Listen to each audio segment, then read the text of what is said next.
धानिया का क्या कसूर। एक गांव में धानिया नामक व्यक्ति रहता था। गांव के सभी लोग उसे मनहूस मानते थे।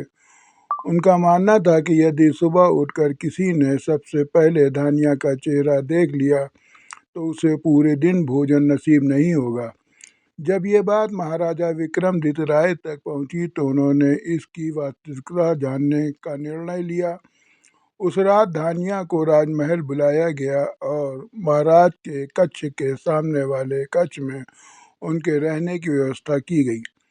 रात भर धानिया उस कक्ष में सोया। अगली सुबह महाराज विक्रमादित्य सीधे धानिया के कक्ष के में गए और उसका चेहरा देखा। दिन का प्रारंभ धानिया का चेहरा देखने के बाद अब महाराज को देखना था कि उनका दिन कैसा गुजरता है।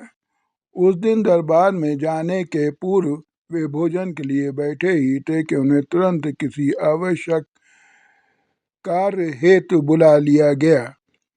वे बिना भोजन करे ही दरबार चले गए। दरबार की कार्यवाही जो प्रारंभ हुई तो देर रात तक चलती रही।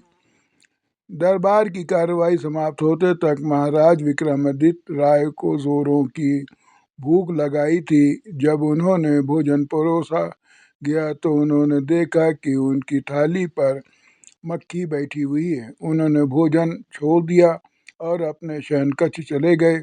कुछ देर बाद रसोइया जब पुनः भोजन बनाकर लाया तब तक उनकी भूख मर चुकी थी। वे बिना खाए ही सो गए। अब महाराज को विश्वास हो गया था कि धानिया मनहूस है। उन्होंने उसे फांसी पर चढ़ा देने का आदेश दे दिया। धानिया की फांसी की बात जब उनकी पत्नी तो पहुंची तो वो रोते रोते तेनालीराम के पास गई और उससे सहायता की गुहार लगाई। तेनालीराम ने आश्वासन देकर उसे घर भेज दिया। अगली सुबह जब सैनिक धानिया को फांसी पर लटकाने ले जा रहे थे तो रास्ते में उनकी भेंट तेनालीराम से हुई। तेनालीराम ने धानिया के कान में कुछ कहा और चला गया।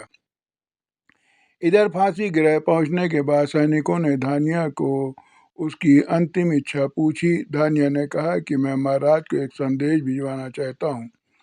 एक सैनिक द्वारा वह संदेश महाराज तक पहुंचाया गया। संदेश इस प्रकार था।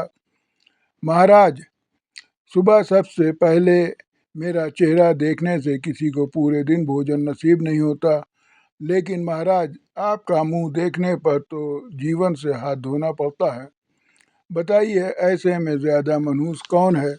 संदेश पढ़ने के बाद महाराज को अपनी अंधविश्वासी सोच पर शर्म आई। उन्होंने सैनिकों से कहकर धानिया को बुलवाया और पूछा कि ऐसा संदेश भेजने का परामर्श किसने दिया था। धानिया ने तेनालीराम का नाम लिया। महाराजा ने तेनालीराम की बुद्धिमत्ता से बहुत प्रसन्न हुए।